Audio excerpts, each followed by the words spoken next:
हा आत्ता ब्लाऊज शिवते मी आणि एका ताईंची कमेंट होती की तुम्ही ही दोरी लावता, ही कशी लावता? तर हेच सांगणार आहे मी. इथं बघू शकता एक लावून घेतलेली आहे, याला इथे आतमध्ये टिप दिलेली आहे 2 मण्यांच्या मध्ये मी, आणि ही आतून अशी दिसतीये. तर आता मी तुम्हाला दुसरी लावून दाखवते. तर दुसरी इथं लावणार आहे, चला दाखवते.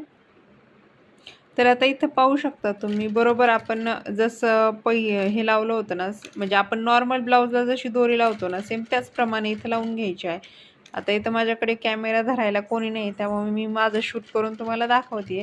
2 मण्यांच्या टिपमध्ये घेऊन पुढं मागं करून ही दोरी तुम्हाला लॉक करून घ्यायची. तर इथं मी दोरी कशी लागली ती दाखवते तुम्हाला.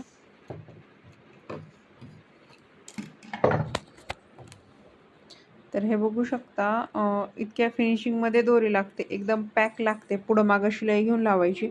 इथं वरती काही दिसत पण नाही आहे, आणि ह्या साईडची देखील सेम अशीच लावलेली आहे. थँक्यू.